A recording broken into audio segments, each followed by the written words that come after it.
After I became a millionaire, I learned that wealth doesn't insulate you from judgment. It magnifies it. My name is Caroline Ashford, and I built a tech consulting empire from the ground floor of a Seattle co-working space 12 years ago. What started as freelance coding contracts in a cramped studio apartment became Ashford Solutions, a firm that now advises Fortune 500 companies on digital transformation strategies. I'm the woman who flies first class to Tokyo on Tuesday and London on Friday, who owns the penthouse with floor-to-ceiling windows overlooking Elliott Bay, whose signature is worth 7 figures on a single contract. My TED Talk on innovation has been viewed over 7 million times. Business magazines have called me a visionary, a disruptor, one of the top female entrepreneurs under 40 in the Pacific Northwest. But standing in my marble kitchen on that October morning, watching raindrops race down the glass like tears I'd forgotten how to cry, I realized I'd been living in a house of mirrors, seeing only the reflection I wanted to see, never the truth everyone else had been whispering behind closed doors. Before we continue, tell me in the comments where you're listening from. Like this video so this story reaches more hearts, and subscribe for the next journeys. The coffee machine hissed softly as I poured my third espresso of the morning. It was barely 7 a.m., but I'd been awake since 4, answering emails from Singapore, reviewing contracts that couldn't wait, living in multiple time zones simultaneously, because that's what empire building demanded. The penthouse was silent, except for the rain and the distant hum of the city waking up below me. 1,600 square feet of designer perfection, all clean lines and expensive materials, every surface chosen by an interior decorator whose fee could have fed a family for a year. My housekeeper, Rosa, had been with me for 8 years, longer than any romantic relationship I'd maintained, longer than most of my business partnerships, longer than several of my executive team members. She moved through my home with the quiet efficiency of someone who'd memorized every surface, every preference, every unspoken rule. She knew I took my coffee black with 1 sugar, that I preferred white roses in the foyer because they looked elegant in photographs, that I worked best with classical music playing low in the background, Vivaldi in the morning, Chopin in the evening. She knew which cleaning products didn't trigger my allergies, which brand of Egyptian cotton sheets I insisted on, how I liked my closet organized by color and season. But that morning, something felt different. I'd noticed it building for weeks. Subtle shifts in the atmosphere between us, small changes in her demeanor that I'd been too distracted to examine closely. The way her eyes would linger on me with something that looked like concern, the way she'd hesitate before leaving a room, as if she wanted to say something but thought better of it, the way she'd started organizing things with extra care, as if apologizing for something I didn't understand. How she'd begun leaving small notes along with her usual reports, reminders about things that shouldn't have needed reminding. Your sister called. She said it was important. Messages that carried weight beyond their simple words. I caught her reflection in the window as she arranged fresh linens in the guest room I never used. A beautiful space that existed only for the theoretical visitors who never materialized. Her movements were slower than usual, weighted with something I couldn't name. We'd existed in this comfortable dance for years, employer and employee, wealthy woman and working woman, 2 people occupying the same space but living in different worlds that occasionally overlapped but never truly merged. I'd always prided myself on being a good employer, generous salary that exceeded market rate, excellent benefits including health insurance and paid vacation, holiday bonuses that made her tear up every December, respect for her time and boundaries. I thought that was enough. Thought that professionalism and generosity created a kind of relationship that both of us could be satisfied with. But standing there that morning, watching her work through my reflection in rain-streaked glass, I felt the first tremor of something I'd been avoiding for longer than I wanted to admit. A crack in the foundation of the life I'd built so carefully, so deliberately, so successfully. Rosa, I said, my voice echoing slightly in the vast kitchen with its 12-foot ceilings and commercial-grade appliances I never used. Is everything all right? She looked up from the linens, and for just a moment, a fraction of a second that nonetheless felt infinite, I saw something flicker across her face. Something that looked like pity mixed with resignation, concern blended with a kind of sadness that seemed to encompass more than just this moment, this morning, this question. "Yes, Ms. Ashford, everything is fine." But it wasn't fine. I knew it wasn't fine. The same instinct that had made me a successful entrepreneur, the ability to read subtext, to sense what people weren't saying, was suddenly screaming that something fundamental had shifted. And somewhere in the space between her words and her expression, in the careful neutrality of her tone, and the emotion I'd glimpsed in her eyes, lived a truth I wasn't ready to hear. A truth about how the world saw me, about what my success had cost, about the person I'd become in the relentless pursuit of empire building and validation through achievement. The truth was right there, hovering in the climate-controlled silence of my perfect home, waiting for the moment when I'd finally be strong enough to listen, when I'd finally be brave enough to see myself through eyes other than my own. That moment was still weeks away, but the earthquake had begun. Small tremors that would eventually crack open the carefully constructed facade of my existence, revealing the emptiness I'd been furnishing with success and calling fulfillment. I turned back to my laptop, to the endless stream of messages and tasks and responsibilities that felt safer than examining the look I'd seen in Rose's eyes. The look that suggested she knew something about me, something everyone knew, that I had somehow remained blind to, despite all my intelligence, all my insight, all my celebrated vision. Outside, the rain continued to fall on a city that was waking up to another day. Inside my penthouse, in the space between what I thought my life was and what it actually had become, the truth waited patiently for me to finally turn around and face it. My days followed a rhythm as precise as the German watch on my wrist, a Lange & Söhne my board had gifted me after we closed the acquisition that doubled our valuation. Morning calls with London before sunrise, strategic meetings in downtown Seattle by 9, lunch meetings that weren't really about food, but about deals and partnerships and carefully negotiated alliances, afternoon video conferences with teams across 3 time zones, evening events, galas, fundraisers, networking dinners where I smiled and spoke and performed the role of successful entrepreneur with practiced ease. I ran my life like I ran my company, with metrics, efficiency, and an intolerance for waste. Every hour accounted for, every interaction purposeful, every relationship evaluated through the lens of strategic value. It was exhausting and exhilarating in equal measure, this constant state of forward motion, this relentless pursuit of more. More revenue, more clients, more recognition, more proof that I mattered, that I'd escaped the modest circumstances of my childhood and built something that commanded respect. Rosa existed in the margins of this carefully orchestrated routine. She arrived at 7, left at 3, and in those 8 hours, she transformed my penthouse from the chaos of my ambition into something that resembled a home.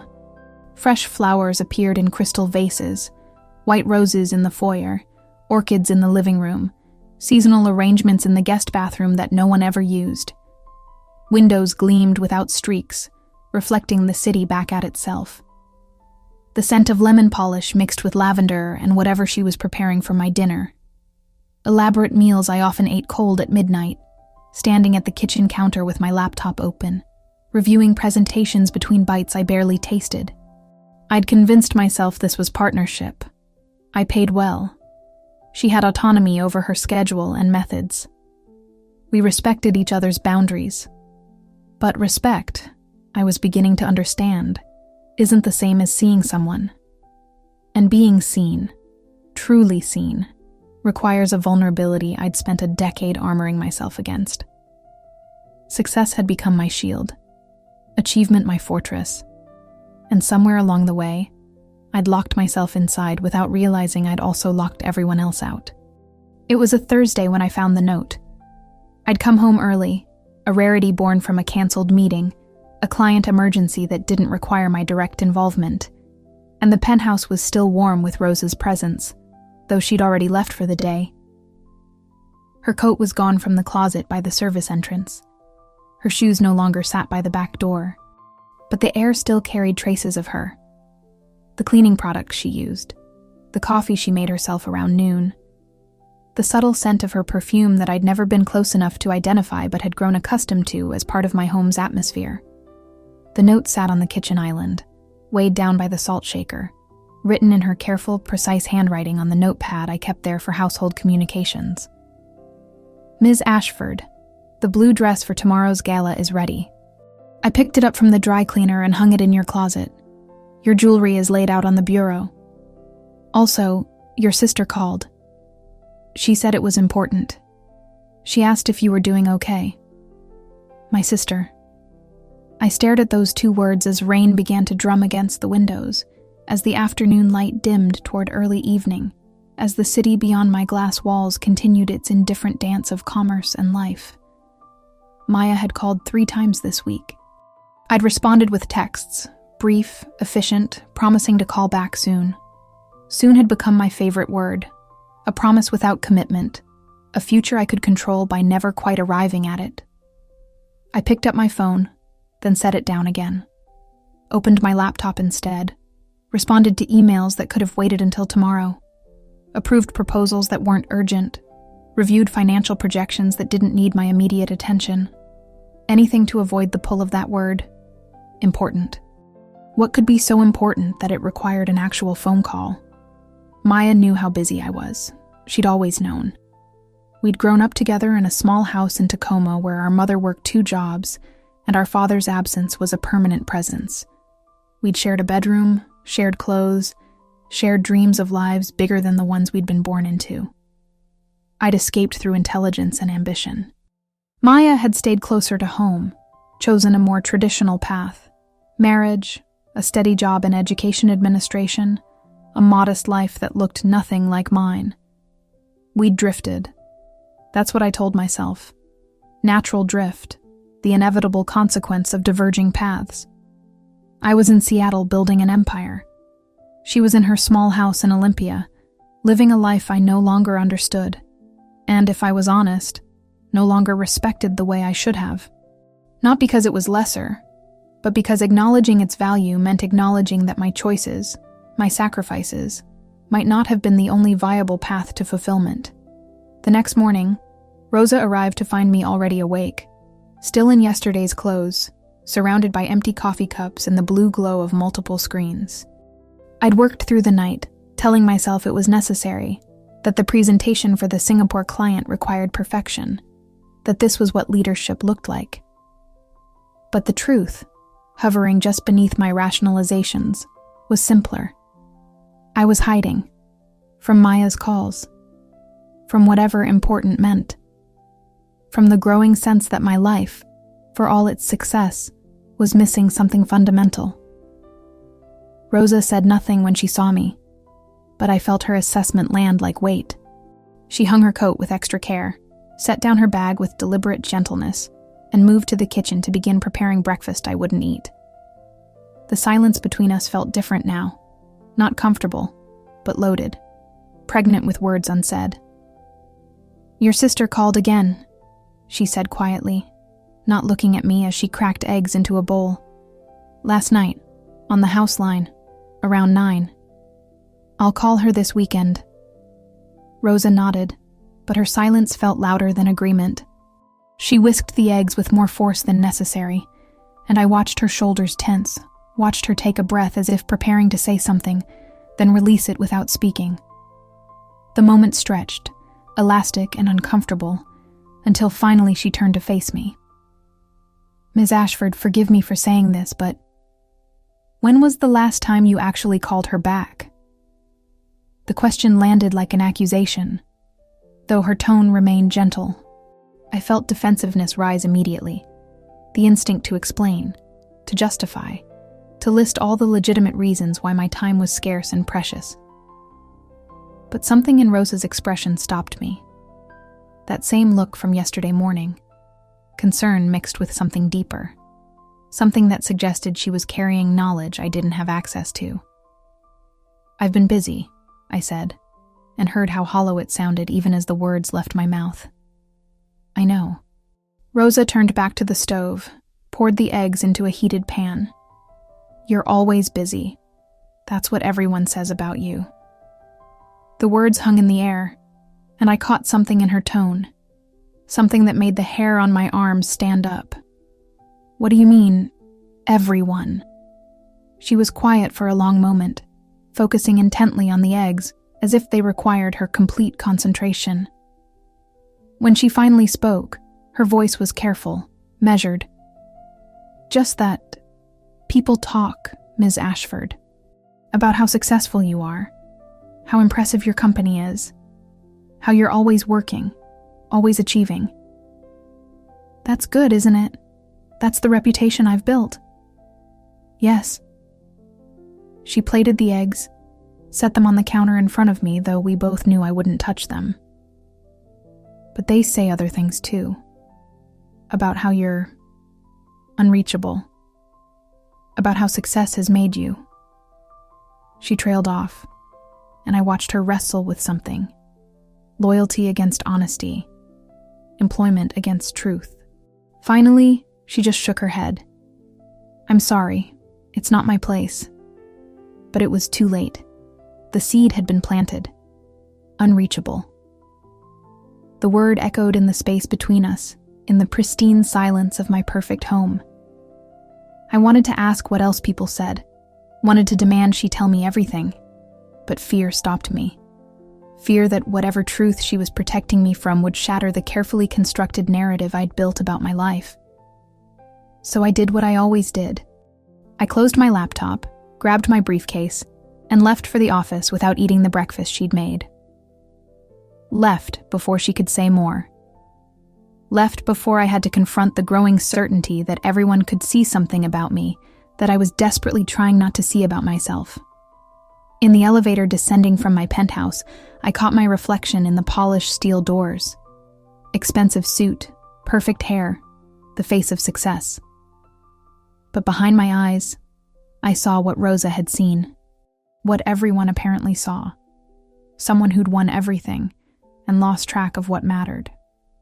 The thought followed me all day, a shadow I couldn't shake. The gala was exactly what I expected. A crystalline performance of Seattle's elite gathered under chandeliers that cost more than most people's houses, in a renovated waterfront venue that had once been a warehouse, and now served as a monument to the city's transformation from industrial port to tech capital.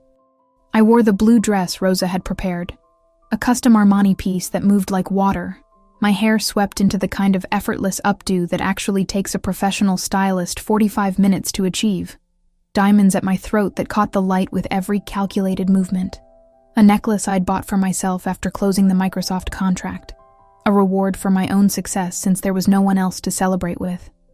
I was Caroline Ashford, tech visionary, self-made millionaire, the woman whose TED Talk on innovation had 7 million views and counting. I'd given a speech earlier that evening about disruption and resilience, about building something from nothing, about the future of digital transformation in an AI-driven economy. The applause had been polite, enthusiastic even, people rising from their seats in the kind of standing ovation that accompanies expensive charity events. I'd smiled, thanked them, deflected praise with practiced humility that was really just another form of performance. But as I stepped down from the small stage and moved back into the crowd, champagne flute in hand, I felt it. That subtle shift in the air, like the moment before thunder. A change in atmospheric pressure that told you a storm was coming, even if the sky still looked clear. Conversations that seemed to pause fractionally as I approached, then resume with slightly different energy. Smiles that appeared a half-second too late, as if people were deciding what expression to wear when facing me. Eyes that slid away just as I tried to make contact, as if sustained attention was somehow uncomfortable. I'd always attributed this to envy. Success, particularly for a woman in tech, came with its own isolation. The higher you climbed, the fewer people could relate to your experiences, your challenges, your reality. I'd made peace with that years ago, or so I'd told myself. The loneliness at the top was just another metric, another cost of doing business, another sacrifice required by ambition. But that night, standing in a room full of people I'd known for years, donors whose names appeared on plaques throughout the city, colleagues I'd sat on panels with, competitors I'd bested in negotiations, I felt something different. Not envy, something closer to distance. Deliberate, careful distance, as if people were treating me not like someone to aspire to, but someone to be cautious around, someone to admire from afar, but never get too close to. Caroline. Thomas Chen appeared at my elbow, champagne in hand, his wife conspicuously absent despite having been at his side during my speech. We'd been friendly once, back when we were both scrappy entrepreneurs working out of the same co-working space on Capitol Hill, sharing coffee and complaints about investors who didn't take us seriously. Now his company was worth twice what mine was, an AI platform that had gone public last year. But we'd maintained a cordial rivalry, the kind of professional relationship that looked like friendship in photographs. Great speech, he continued, his smile not quite reaching his eyes. Really inspiring stuff about resilience and transformation, very on brand for you. There was something in that last phrase, on brand, that felt pointed, though I couldn't identify exactly how. Thanks, Thomas. How's the expansion going? I heard you're opening offices in Singapore and Berlin. Good. Hiring like crazy, actually. You know how it is. Growth problems, best kind of problems to have. He shifted his weight, glanced over his shoulder as if looking for an exit route he was already planning to take. Listen, I wanted to ask, how's Maya doing? I heard she's been going through some things. I hope everything's okay with her. The question landed with the weight of something dropped from a great height, something that had been falling for a long time and finally made impact. My sister's name, spoken with that particular tone, careful, weighted with knowledge I didn't have access to, carrying implications I couldn't decode. My champagne suddenly felt too heavy in my hand. She's fine, I said, my voice sharper than I intended, defensive in a way that immediately told Thomas he'd struck something. Why wouldn't she be? Thomas's expression shifted through several emotions I couldn't quite name in the dim, flattering light of the gala. Surprise, discomfort, something that looked almost like pity, though surely I was misreading that. Why would Thomas Chen, whose company had just been valued at over $1 billion, look at me with pity? I thought you'd know. I ran into her a few weeks ago, actually, at a coffee shop in Olympia. We talked for a bit and she mentioned... He stopped himself, seemed to recalibrate. Never mind. It's not my place. I just assumed you two were close, that you'd be in the loop about what's going on with her. We are close, I said, too quickly, too insistently. We talk regularly. The lie felt obvious even as I spoke it, hanging in the air between us like something visible. Thomas had the grace to pretend he believed me, nodding slowly, but I saw the truth register in his eyes. He knew I was lying. Knew I had no idea what was happening in my own sister's life. Knew that the woman who could speak authoritatively about digital transformation strategies and innovation frameworks somehow couldn't maintain basic contact with her only family member. He touched my arm briefly, a gesture that felt more like apology than affection, more like condolence than congratulation. Take care of yourself, Caroline. And maybe check in with her? She seemed like she could use her sister right now. He disappeared into the crowd before I could press further, before I could ask what he meant by going through things, or could use her sister, leaving me standing alone near a bronze sculpture I'd donated $20,000 to help acquire. The sculpture was supposed to represent innovation, abstract forms reaching upward, dynamic and aspirational. But standing next to it in my expensive dress, I suddenly felt like I was looking at something else. Isolation disguised as achievement. Loneliness polished until it looked like success. My phone buzzed in my clutch. I pulled it out with hands that weren't quite steady. Another text from Maya, the 4th today, the 10th this week. The dozens that had accumulated over the past months like unpaid debts.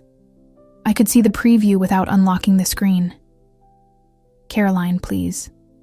We need to talk. It's about... The message cut off there, the rest hidden behind my lock screen, behind the barrier of my deliberate avoidance. My finger hovered over the notification. One swipe and I could know.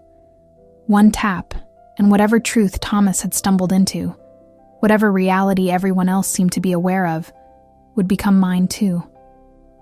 But I locked my phone instead, slipped it back into my clutch, grabbed another champagne from a passing waiter even though I hadn't finished the first, smiled at someone approaching from across the room. Another donor, another contact, another performance of the successful woman who had everything figured out. The rest of the evening passed in fragments, moments that felt disconnected from each other, as if I was experiencing my own life through a bad internet connection. I smiled at the right moments, laughed at appropriate times, networked with the precision of someone who'd turned human connection into a strategic skill, into something that could be measured and optimized and deployed for maximum return on investment. But underneath it all, I felt something unraveling, some invisible thread that had been holding together the narrative I'd built about my life, the story I told myself about who I was, what I'd achieved, why it all mattered. Thomas's words circled back obsessively. She seemed like she could use her sister right now. Not her successful contact. Not her well-connected family member. Her sister. The person who'd shared a bedroom with her, who'd braided her hair before school, who'd promised that when they grew up and escaped Tacoma, they'd always stay close. Always be there for each other no matter what. When had I stopped being that person? When had I traded being Maya's sister for being Caroline Ashford, entrepreneur? I couldn't pinpoint the exact moment. It had happened gradually, imperceptibly, like erosion. Each missed call rationalized, each postponed visit justified, each text response getting shorter, less personal, more efficient. Until one day I'd looked up and realized I'd built an empire but couldn't remember the last real conversation I'd had with the only family I had left. When I finally returned home, it was nearly midnight. The penthouse was dark, except for the ambient glow of the city filtering through floor-to-ceiling windows, Seattle's lights spreading out below me like a circuit board, beautiful and cold and impersonal. Rosa had left everything perfect, as always. A single lamp illuminated in the foyer, casting warm light on the white roses she'd arranged. My mail sorted on the console table, junk discarded, important items stacked neatly. The faint scent of the lavender room spray she knew helped me sleep, though sleep had become increasingly elusive lately. But tonight, the perfection felt oppressive rather than comforting. Every gleaming surface, every carefully placed object, every sign of a life running smoothly seemed to mock me. This was what I'd chosen. This pristine, empty, efficient existence. This monument to my own success that no one shared. I stood in my kitchen, all marble and stainless steel and custom cabinetry, designed by an architect whose name carried weight in design circles, and felt completely, profoundly untethered. I poured a glass of wine I wouldn't drink, stood at the window watching rain begin to fall, streaking down glass that Rosa would clean again tomorrow. An endless cycle of maintenance pretending to be permanence. My phone sat on the counter where I'd dropped it, silent and accusatory. I picked it up with hands that trembled slightly, from champagne or exhaustion or something deeper I couldn't tell. Stared at Maya's texts, at the accumulation of unanswered messages, at the chronicle of my deliberate neglect. Caroline, I really need to talk. Please call me when you can. It's important. I know you're busy, but this can't wait. Are you getting my messages? I came by your building yesterday. Were you home? And then, from this morning, sent at 6 a.m. when normal people were just waking up, but when Maya had apparently already been awake, already desperate enough to try one more time. I give up.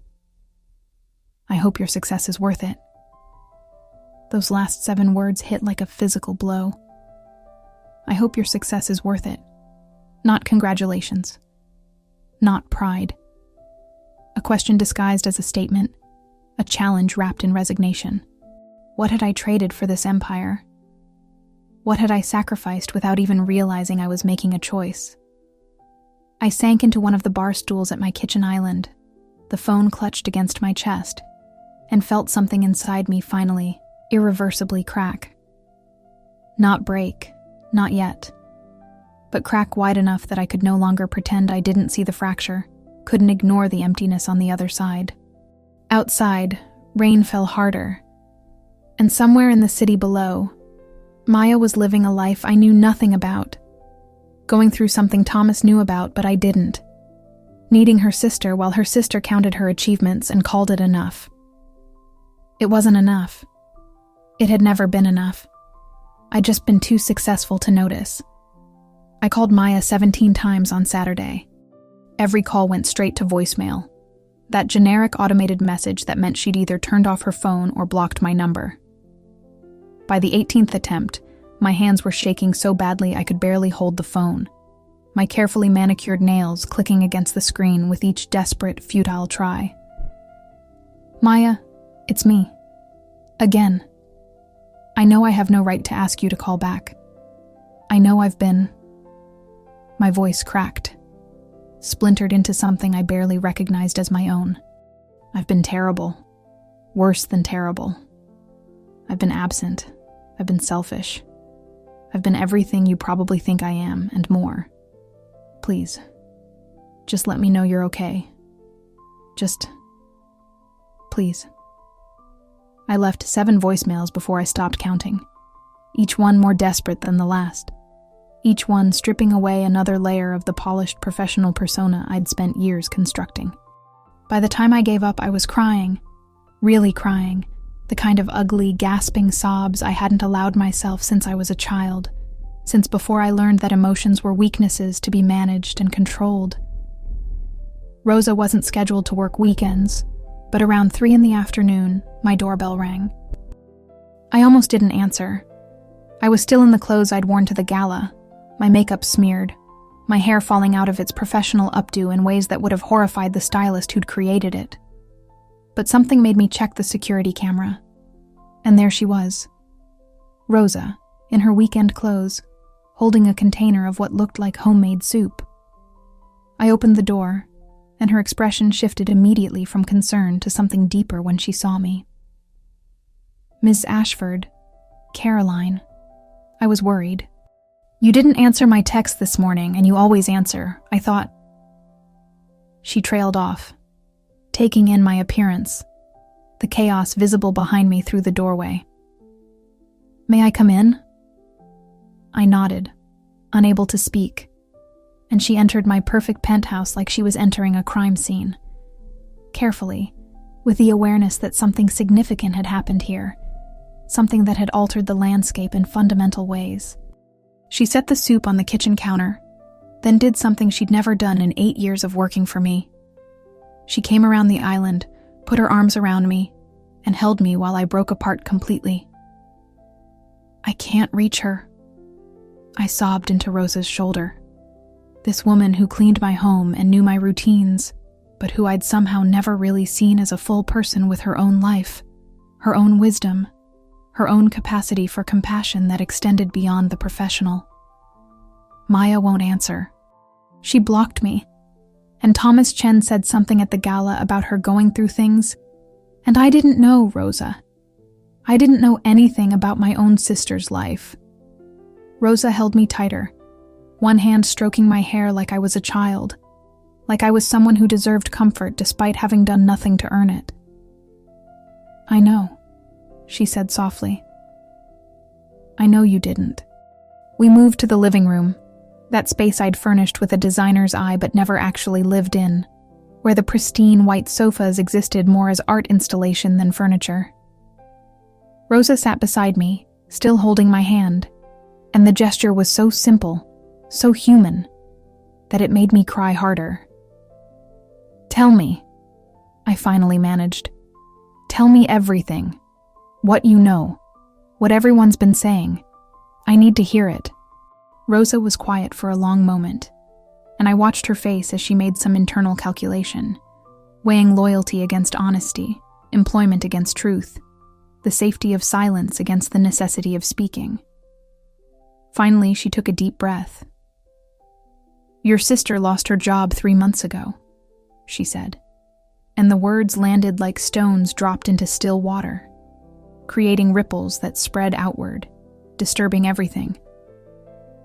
She was laid off.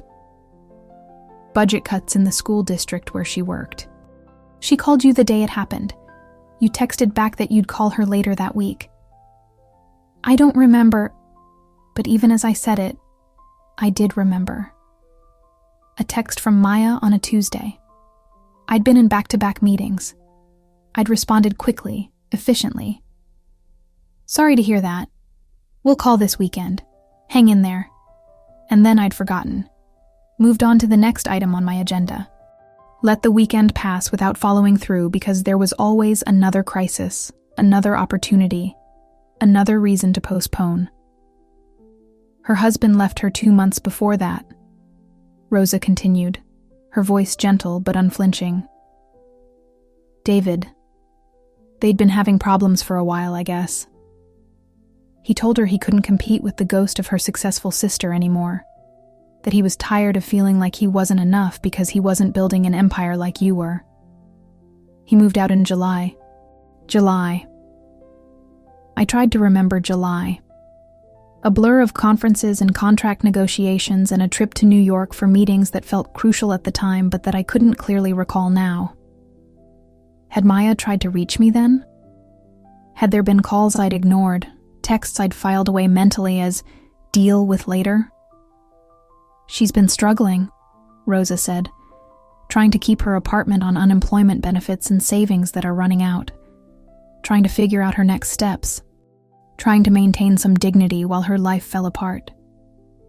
And she's been calling you because she needed her sister. Not your money, not your connections, not your ability to solve problems, just you. The person who grew up with her. The person who used to understand what it felt like to be scared and uncertain. Each word was a scalpel, cutting away the protective layers I'd built around my choices, my priorities, my carefully rationalized neglect. I thought about my penthouse, about the casual luxury I lived in, the 1,600 square foot space worth millions, the closet full of designer clothes, the wine collection I'd assembled but rarely enjoyed. Meanwhile, Maya was struggling to keep a roof over her head, and I'd been too busy optimizing my company's market position to notice. Why didn't she just tell me? I asked, though I already knew the answer. Why didn't she say, I lost my job, I need help? Because she did tell you, Caroline. In every call you didn't answer, in every text you responded to with empty promises, in every message that said it's important that you decided wasn't as important as your next meeting. Rosa's voice was still gentle, but firm. And because asking for help requires believing the other person will actually show up.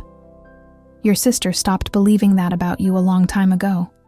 The truth of it was devastating. Not because Rosa was being cruel, she wasn't, but because she was being accurate. Unflinchingly, unavoidably accurate. The other housekeepers, Rosa continued, the staff at your building, the people who work the events you attend. We talk, Ms. Ashford. We see things that the successful people don't realize we see. And what we've been saying. What everyone has been saying for the past year. She paused, and I saw her gather courage for what came next. What? I whispered. What have they been saying? They say you've become unreachable, that success has made you... She chose her words carefully. invisible to the people who need you, that you're brilliant and accomplished and completely alone, that you've built an empire but forgotten how to be a person. Her eyes met mine. Your sister calls me sometimes, did you know that? She has my number from when I accidentally answered your house phone once. She asks if you're okay, if you're eating, if you seem happy. She asks me because she can't reach you, because I see you more than she does. The image that created was almost unbearable. Maya calling my housekeeper to check on me, trying to maintain some connection to her sister through a woman I paid to organize my life. The role reversal was crushing. I was supposed to be the successful one, the one who had it all figured out, and yet Maya, unemployed, divorced, struggling, was worried about me. At your company's holiday party last year, Rosa continued, I overheard some of your employees talking in the service corridor. They admire you, they really do. They think you're brilliant, visionary, all the things the magazines say. But they also said they'd never want your life. That you're always working, always available for business, but never truly present. Never really there, even when you're standing right in front of them. One of them said you were like a hologram, impressive to look at, but untouchable. A hologram. The metaphor was perfect and terrible. I'd become a projection of success, a carefully curated image, but not a real person you could actually reach out and touch, could have a genuine relationship with. And what people say at the galas, the charity events, Rosa's voice softened even more. They say Caroline Ashford is someone to admire from a distance, that she's brilliant but cold, successful but isolated, that she's the cautionary tale, not the aspiration, the woman who won everything and somehow still ended up alone. I thought about the gala, about those careful smiles and measured interactions. I'd interpreted it as envy, as the natural consequence of outpacing my peers. But it wasn't envy. It was pity mixed with caution. They weren't jealous of me. They were grateful they weren't me. I'm telling you this, Rosa said, squeezing my hand, because I care about you. Because I've watched you become smaller as your success has grown larger. Because your sister was standing outside in the rain last Sunday, crying on the sidewalk below your building, and I saw her from my apartment window across the street. I watched her stand there for 20 minutes before she finally gave up and left, and I couldn't bear to watch it anymore without saying something. Maya had been here, right outside. While I'd been upstairs with noise-canceling headphones on, buried in work I'd convinced myself couldn't wait. My sister had been standing in the rain, looking up at my windows, crying. The image shattered something fundamental inside me. All my success, all my achievement, all the empire I'd built, and I couldn't even hear my own sister calling my name from the street below. Rosa stood, moved to the kitchen, and began heating the soup she'd brought. I sat in my pristine living room, surrounded by expensive furniture no one ever sat on, art no one ever looked at, a life no one ever shared, and felt the full weight of what I'd become. Not a visionary, not a success story, a cautionary tale in a beautiful package. My phone buzzed. A text from an unknown number. My heart leaped. Maybe Maya, calling from a different phone, but it was just a notification from LinkedIn. Someone congratulating me on a company milestone. Empty words from a stranger, while the person who actually mattered was somewhere unreachable, having finally given up on reaching me. Rosa brought me soup, sat with me while I tried to eat it through tears, and didn't say anything else. She'd said enough. The truth was out there now, filling my perfect penthouse like smoke, impossible to ignore or contain. I'd spent a decade building success, and somehow, without noticing, I'd demolished everything else. Rosa stayed with me for 3 hours that Saturday afternoon, sitting in my living room like we were old friends rather than employer and employee, the boundaries between us dissolving in the face of my complete collapse. She didn't try to fix anything, didn't offer platitudes or easy solutions. She just sat with me in the wreckage of my perfect life and let me feel the full weight of what I'd done, or rather, what I'd failed to do. When she finally left, promising to check on me the next day, I was alone again in my penthouse. But this time, the solitude felt different, not peaceful or productive or like the necessary price of achievement. Just empty. Profoundly, irreversibly empty. I spent the rest of the weekend in a kind of suspended animation. Not quite living, not quite functioning, just existing in the space between who I'd thought I was and who I actually had become. I couldn't work. For the first time in over a decade, I opened my laptop and stared at the screen without being able to focus on a single thing. The emails that usually felt urgent now seemed trivial. The contracts that usually demanded my immediate attention looked like meaningless arrangements of words. The metrics I obsessively tracked, revenue, growth percentages, market share, felt like scores in a game I no longer understood the point of playing. I tried calling Maya 43 more times over those 2 days. Left messages that became increasingly incoherent, increasingly desperate.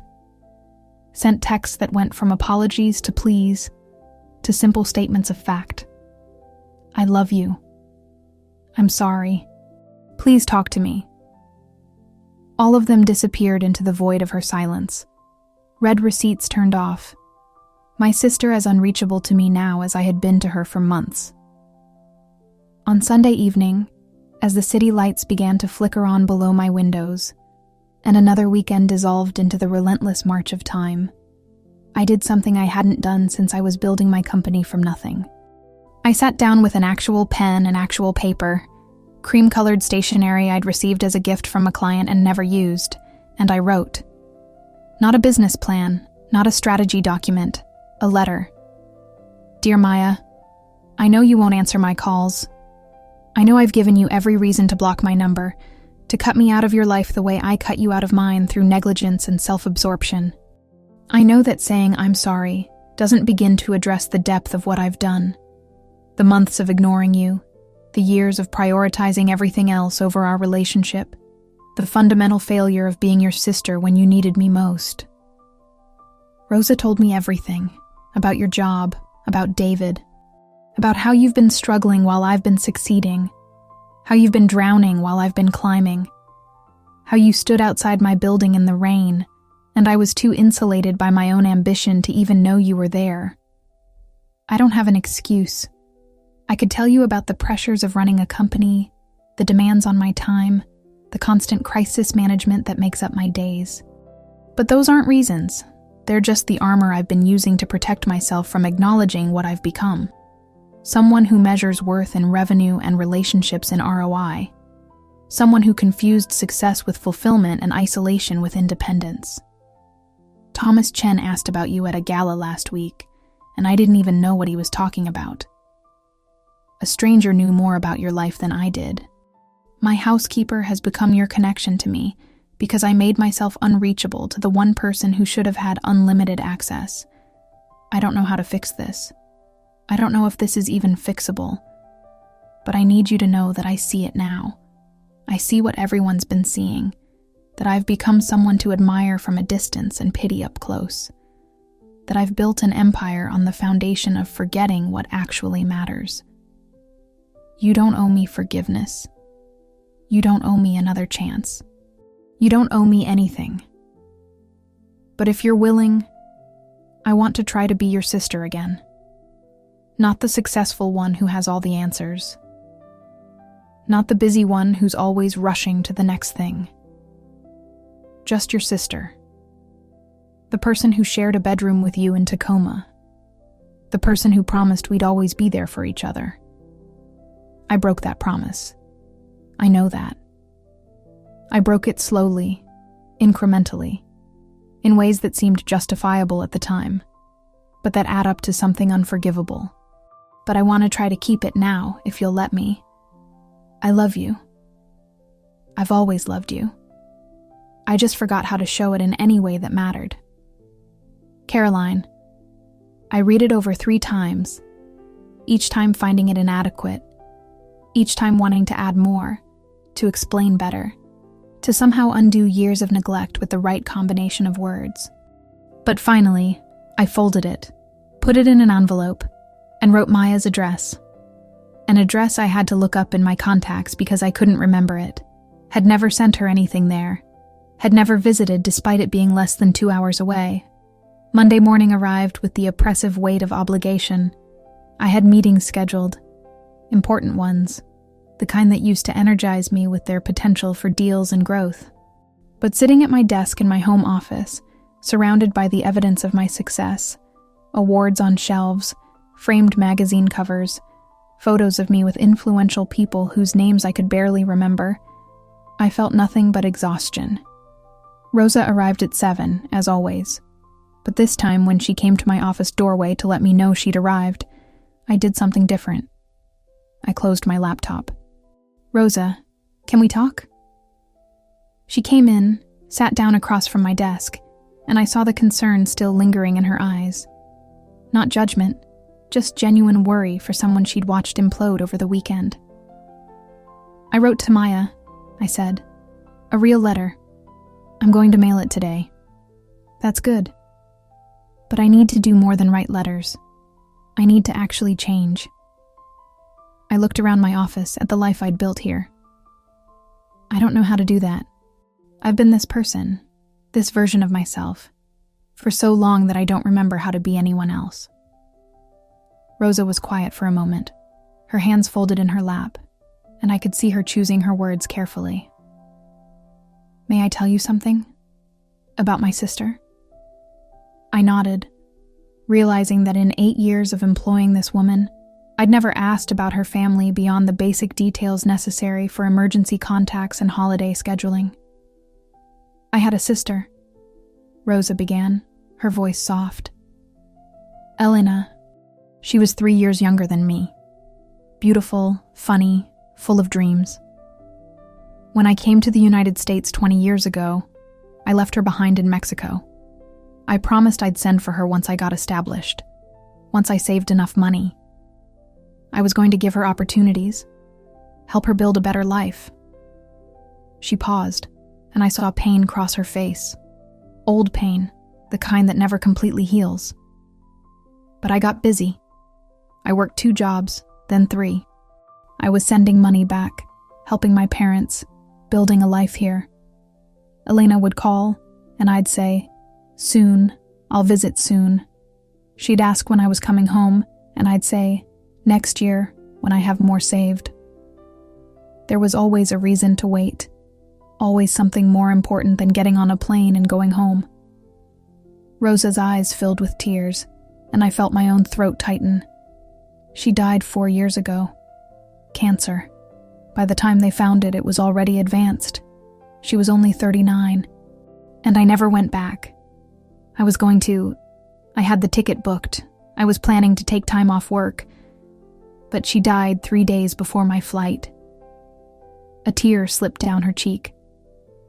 I would give anything, to have one more call with her. One more lunch. One more ordinary Tuesday where we talked about nothing important. But I can't. All I have is regret and the memory of her voice asking me when I was coming home. The parallel was devastating. I reached across the desk and took Rosa's hand. This woman whose grief I'd never known about, whose loss I'd never acknowledged, because I'd never bothered to ask. "You still have your sister, Caroline," Rosa said, squeezing my hand. "She's alive. She's reachable. You haven't run out of time yet. But time is all we have, and we don't know how much we get. I learned that too late. You still have a chance to learn it in time." We sat there in silence. 2 women who'd existed in the same space for years, without really seeing each other, finally connecting over the shared understanding of what it means to lose someone, whether through death or through the slow erosion of neglect. "What do I do?" I asked, my voice barely above a whisper. "How do I become someone different? Someone who doesn't sacrifice relationships for revenue?" "You start small," Rosa said. "You make different choices. Not tomorrow, Not when this project is finished, or that deal is closed. Today. Right now. You decide what actually matters, and you act like it matters. She paused. And you forgive yourself for not knowing sooner. Guilt is just another way of focusing on yourself. What your sister needs isn't your guilt. It's your presence. Her words cut through the fog of self-recrimination I'd been wallowing in. She was right. Even my regret had been self-centered, focused on my feelings rather than on what Maya actually needed from me. I have meetings all day, I said, looking at my calendar. A parade of obligations, each one seemingly crucial. But they're not actually crucial, are they? They're just momentum. Things I do because I've always done them. Only you can decide what's crucial, Rosa said gently. I looked at my laptop, at the calendar full of commitments, at the architecture of my perfectly optimized, completely empty life. Then I opened my email and began typing. One by one, I canceled every meeting on my schedule, rescheduled some, delegated others, sent carefully worded messages explaining that something personal had come up, that I needed to take time to handle family matters. My CFO could handle the board presentation. My VP of operations could manage the client call. The world I was discovering did not actually require my constant presence to keep spinning. By noon, my calendar was clear. For the first time in over a decade, I had nowhere to be. Nothing urgent demanding my attention. No crisis that only I could solve.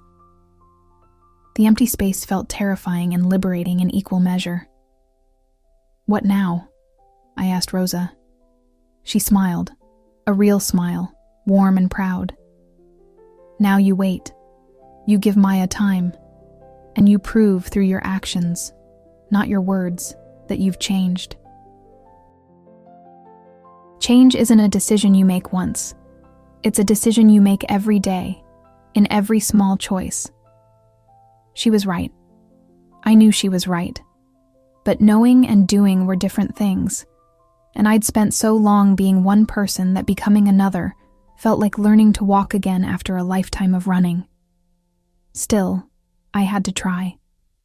Because the alternative, continuing on the path I'd been on, building success on a foundation of isolation, was no longer tolerable. Rosa had shown me what that path led to.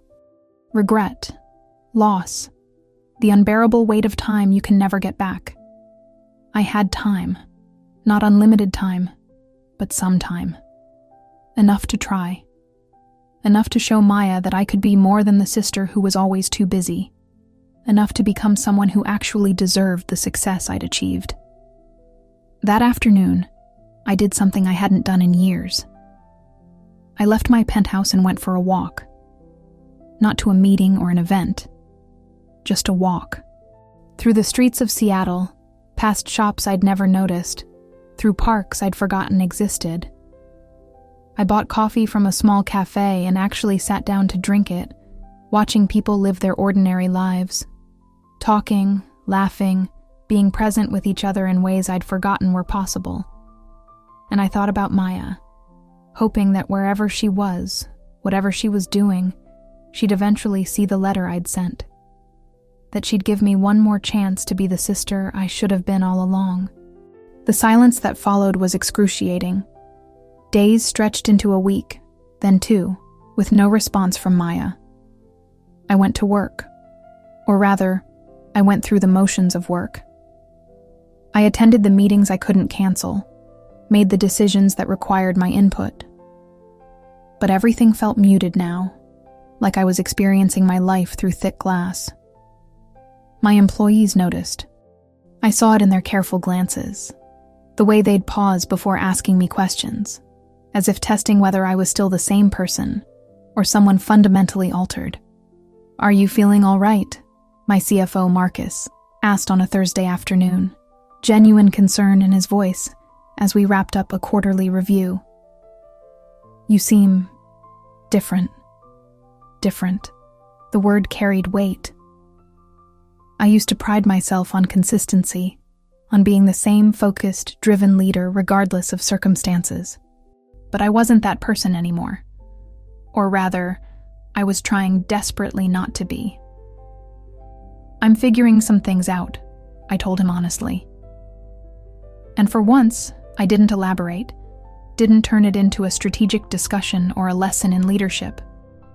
Some truths were too personal for boardrooms, too raw to be packaged into business insights. Marcus nodded slowly, accepting my non-answer with the grace of someone who'd worked with me long enough to recognize a boundary when he saw one. "Well, whatever you're working through, the team's got your back. We can handle things if you need time." The offer was generous, and it struck me how little I'd trusted my team to function without my constant oversight. I'd built talented people around me, and then micromanaged them as if their competence was theoretical, rather than proven. Another symptom of the same disease, the belief that only my involvement made things matter, that only my attention validated their worth. "Thank you," I said. "I might take you up on that." Rosa and I had fallen into a new rhythm that felt less like employer and employee, and more like something I didn't quite have words for yet. Friendship seemed presumptuous after years of professional distance, but whatever it was, it felt real in a way most of my relationships didn't. She still arrived at 7, still moved through the penthouse with practiced efficiency, but now we talked, really talked. She told me about her daughters, Maria, who'd started nursing school and was terrified but exhilarated, Sophia, who was struggling with algebra and considering dropping out, Carmen, the youngest, who wanted to be a veterinarian but was worried about the cost of education. I listened like I was learning a language I'd forgotten I spoke, the language of caring about someone else's ordinary life, of finding meaning in struggles that had nothing to do with market share or quarterly earnings. "Maria called me crying last night," Rosa told me on a Friday morning, arranging fresh flowers, sunflowers this time, bright and alive in a way that felt almost aggressive against the cool neutrality of my decor. "She's overwhelmed. The coursework is harder than she expected, and she's working part-time to help with expenses. She said she doesn't know if she can do both." "What did you tell her?" I asked, and I genuinely wanted to know, wanted to learn from someone who'd managed to maintain connections I'd let atrophy.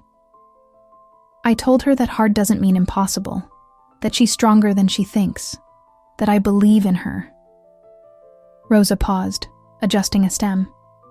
And then I listened while she cried. Sometimes that's all you can do.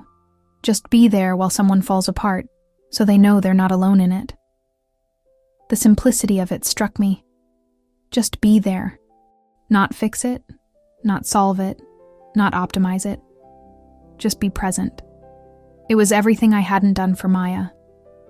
On Saturday, I did something I hadn't done in over a year.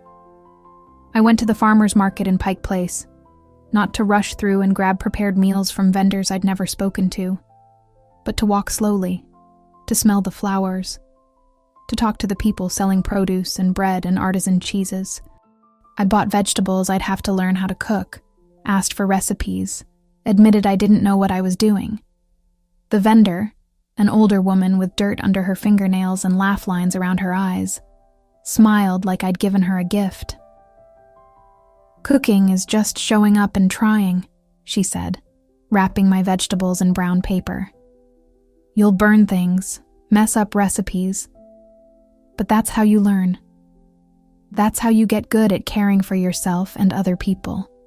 I thought about that as I walked through the market, these brown paper bags in my hands, this small act of caring for myself that felt revolutionary after years of delegating even the most basic aspects of living. When was the last time I'd cooked myself a meal? When had I stopped participating in the ordinary rituals of being human? I bought a bouquet of sunflowers, huge, bright, unapologetically cheerful, because they made me think of Maya.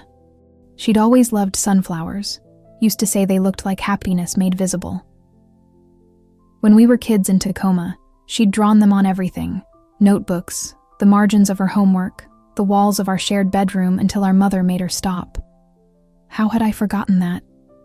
How had I let the details that made Maya who she was slip away from me? Standing there in the market with dirt-flecked stems in my hands, I felt the weight of everything I'd missed while building my empire. How many farmers' markets had passed while I was in climate-controlled conference rooms? How many seasons had changed while I tracked different kinds of growth on spreadsheets? How many moments of simple, ordinary beauty had existed just outside my peripheral vision, unnoticed because I was always looking ahead, always focused on the next milestone? I brought the sunflowers home and put them in a vase myself, not waiting for Rosa, not delegating this small act of care. They looked imperfect in my perfect kitchen, stems slightly crooked, a few petals already dropping onto the marble counter. But they were alive, real, present in a way nothing else in my home felt. Sunday afternoon, my phone rang. Unknown number. My heart stuttered. I almost didn't answer. Old habits. The instinct to screen calls, to control access to my time and attention. But something made me pick up on the third ring. Caroline? The voice was tentative, fragile, wrapped in layers of hurt and hope I could hear even through the digital compression. Maya? Her name came out like a prayer, like something sacred I'd been given permission to speak. Maya, where are you? Are you okay? I've been calling. I know. I got your email, all 43 voicemails. A pause, and I heard her breathing. Imagined her somewhere holding her phone like I was holding mine, like a lifeline. I wasn't sure I wanted to respond. Fair. So desperately, crushingly fair. I understand. I don't deserve... Stop. Her voice firmed slightly, gaining strength. Don't apologize yet. I need to say something first, and I need you to just listen. Can you do that? Yes. I sat down on my couch. The phone pressed to my ear like I could hold her there through will alone.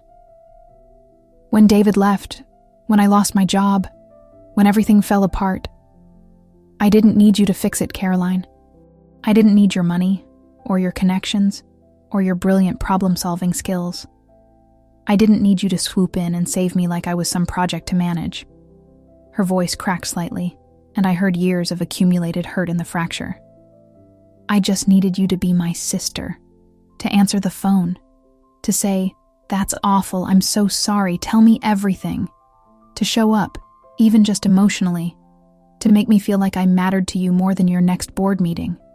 Each word landed like a stone, building a cairn of truth I couldn't look away from. But you weren't there, she continued. And at first I made excuses for you. I told myself you were busy, that you were important, that your work mattered. But then weeks became months, and I started to realize that I'd been demoted in your life, that I'd become an obligation you kept meaning to get to, but never quite prioritized. Like a subscription you forgot to cancel. The metaphor stung because it was accurate. How many of her calls had I mentally filed under deal with later, and then forgotten entirely? I started to wonder if maybe you never really were the sister I remembered. Maya said, her voice softer now. If maybe I'd been holding on to this idea of us, of who we used to be to each other, that didn't actually exist anymore. If maybe I needed to let that go and accept that successful Caroline didn't have room in her life for struggling Maya. No, I said, my voice breaking. Maya, no, that's not... Let me finish. She took a breath I could hear across the distance between us. I came to Seattle last month, stood outside your building in the rain, because I couldn't bring myself to use the call box. Couldn't face the rejection of you being too busy even when I was right there. I stood there for 20 minutes, looking up at your windows, crying, feeling pathetic and desperate and invisible. And then I left. And I decided I was done. Done hoping you'd change. Done waiting for you to remember I existed. Done being the sister you couldn't quite find time for. The image she painted destroyed me. Maya standing in the rain, looking up at my lit windows while I sat inside with headphones on, oblivious to her presence. too insulated by my own world to sense hers falling apart just outside. But then Rosa called me, Maya said. Told me she'd finally said something to you, that you'd fallen apart, that you'd spent a weekend calling me and leaving messages that sounded like you were actually feeling something instead of just performing concern. Another pause. And I got your letter. I meant every word, I whispered. I know. I could tell. That's what scared me, that you actually meant it this time, and I didn't know if I could survive believing you and being disappointed again. You won't be, I said, and my voice came out fierce with determination. Maya, I swear to you, I'm not going to disappoint you again. I'm changing. I'm actually changing. Not just saying I will, but doing it. I've cleared my schedule. I've delegated responsibilities. I've stopped treating my company like it's the only thing that matters. Because it's not. You matter. You've always mattered. I just lost sight of that while I was busy proving something to people who don't actually care about me. Silence on the other end. I could hear her breathing, could imagine her weighing my words against years of disappointment, hope against self-protection. I'm staying with a friend in Portland, she finally said. Janine, you remember her from high school? I came here to clear my head, to figure out my next steps, to decide if... She trailed off. If I was worth keeping in your life, I finished for her. Yeah. I wanna be, I said, and my voice broke on the words. I want to be your sister again. Not the successful one who has all the answers. Not the busy one who's always rushing to the next thing. Just your sister. The person you used to share a bedroom with. The person who braided your hair before school. The person who promised that when we grew up and got out of Tacoma, we'd always stay close. Always be there for each other no matter what. You broke that promise, Caroline. The words were quiet, but devastating. You broke it for years, incrementally, in ways that seemed small at the time, but that added up to something huge, to abandonment disguised as ambition. I know, and I'm so sorry. I can't undo those years. I can't give you back the time I should have been there and wasn't. But I can try to do better now. If you'll let me. However long it takes, whatever you need, I'll prove it. Not with words, but with actions. With showing up. With being reachable. With making you a priority instead of an afterthought. I heard something that might have been a laugh or a sob. Maybe both. You bought sunflowers, she said, her voice thick with emotion. Rosa told me. You bought sunflowers because they reminded you of me. I did. They're on my kitchen counter right now, bright and messy and alive. They don't match my decor at all, and I love them for it. This time it was definitely a laugh, watery, but real. That's so unlike you. The old you, anyway. I'm trying to be less like the old me, I admitted. The old me was successful and miserable and didn't even realize it. I want to be someone different. Someone who deserves to have you in her life. We talked for an hour after that. Not about solutions or strategies or 5-year plans, but about her fear, her grief, her uncertainty about the future, about David and the slow death of her marriage, about losing her job and feeling like a failure, about moving to Portland and wondering if she was running away or running toward something. I listened the way Rosa had listened to me, with presence, with patience, with the understanding that sometimes people just need to be heard, not fixed. When we finally said goodbye, it wasn't resolved, wasn't fixed. The years of neglect couldn't be erased with one honest conversation. But it was a beginning, a crack in the wall I'd built between us, letting light through. I stood at my window as evening settled over Seattle, the city lights beginning to twinkle against darkening sky, and felt something I hadn't felt in years. Not success, not achievement. Something quieter and more profound, something that didn't come with metrics or milestones. Hope. The kind that comes from knowing you haven't run out of time yet. That some bridges, though damaged, can still be repaired if you're willing to do the work. After I became a millionaire, I learned that the hardest truth to face isn't about money or success. It's about what you sacrifice to get there, and whether you noticed the sacrifice happening at all. Maya came back to Seattle 3 weeks later. Not to my penthouse. Not yet. We met at a small cafe in Ballard, the kind of place I would have dismissed years ago as not worth my time. Just worn wooden tables, mismatched chairs, the smell of coffee and honest conversation. She'd cut her hair, shoulder length now instead of long. She looked different. Older, maybe. Or perhaps I was just finally seeing her clearly. "You're early," she said, sitting down. "That's new." I'm trying to be new in a lot of ways. We ordered coffee, made small talk, danced around the real conversation, until finally Maya set down her cup and looked at me directly. "Rosa told me you've been different, that you're actually showing up now." "She's been my connection to you for the past year," Maya continued. "The only way I knew you were alive. She's been worried about you, said you were disappearing into your success." "She reached me," I said quietly. "Told me what everyone was saying, that I'd built an empire but forgotten how to be a person." Maya nodded. "That's what I've been saying. Just not to you, because you never answered long enough to hear it. The truth is," she said, her voice soft but firm, "when David left, when I lost my job, I didn't need you to fix it. I just needed you to be my sister, to answer the phone, to show up. But every unanswered call sent the message that my problems were interruptions, that your empire was more important than my falling apart life." "It wasn't," I said, my voice breaking. "Maya, I'm so sorry. I got so lost in proving I mattered to strangers that I forgot the people who already thought I did." "What changed?" she asked, "because I need to know this isn't just guilt." "Rosa told me you stood outside my building in the rain for 20 minutes, while I was inside with headphones on, working." I paused.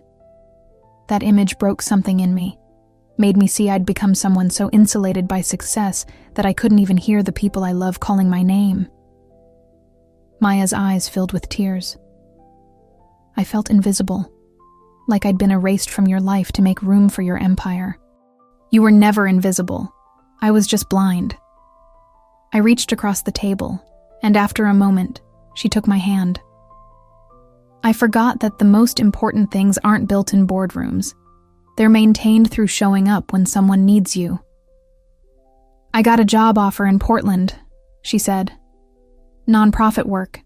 It's a step down, but it feels right." My old instinct was to offer solutions, better opportunities, but I caught myself. "How do you feel about it?" I asked instead. She looked surprised, scared, excited, like maybe it's exactly what I need.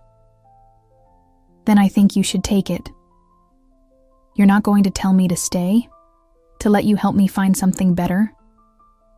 "Whatever you choose, wherever you go, I support it. And whatever you need, phone calls at 2 a.m., someone to vent to, a sister to visit, I'm here, actually here this time." She cried then, and I held her, my sister, my only family, the person I'd almost lost to my own ambition. "I missed you so much," she whispered. "I missed having a sister. I'm here now, and I'm going to prove it." 2 months later, I stood in Rosa's living room, a small, warm space filled with family photos and the smell of something delicious cooking. We were celebrating Maria's nursing school acceptance. Rosa had invited me, and for the first time in 8 years, I'd said yes without hesitation. Maya had driven up from Portland. We'd fallen into a rhythm, phone calls 3 times a week, real conversations where I actually listened. Maria was radiant, surrounded by family, talking excitedly about her dreams. I watched Rosa's pride, saw how her family celebrated not for success, but for love. The contrast with my hollow victories, my solitary achievements, was stark. Maya found me on the balcony later, looking at the Seattle skyline from this different vantage point. "You okay?" she asked, just thinking about perspective, how different things look from here. Still beautiful, just realer. Inside, Rosa's family laughed, celebrated, connected. This wasn't about wealth or status. It was about presence, care, showing up for people. I'd spent a decade building something impressive from the outside while forgetting to build a life worth living inside it. But standing there with my sister, hearing genuine happiness from people who'd welcomed me despite years of distance, I finally understood what everyone had been saying. Not that I was enviable, that I was cautionary. A woman who'd achieved everything and almost lost what actually mattered. "Thank you," I said to Maya, "for giving me another chance. Thank you for finally showing up." Rosa caught my eye from across the room and smiled, not professionally but warmly. She'd cared enough to tell me a hard truth, and now she was watching me try to become worthy of that care. After I became a millionaire, I learned that wealth without connection is just expensive loneliness, that success without presence is a monument to nothing, and that sometimes the most important thing someone can tell you isn't what you want to hear. It's what you desperately need to know. Rosa had given me that gift. Maya had given me another chance, and I was determined to be worthy of both. My empire still existed, my company still thrived, but it was no longer the only thing that defined me. I was learning to value conversations over contracts, presence over productivity, relationships over revenue. Standing in Rosa's apartment, surrounded by laughter and my sister's presence, and the simple joy of celebrating someone else's achievement, I knew this was the work that actually mattered. This was the success worth having. After I became a millionaire, my housekeeper finally told me what everyone was saying about me. And in that painful, necessary truth, she gave me the chance to become someone worth knowing, not just someone worth admiring from a distance. I was still learning, still trying, but I was showing up. Finally, consistently, reliably showing up. And that made all the difference. If this story touched you, leave your rating from 0 to 10 in the comments and subscribe for the next journey.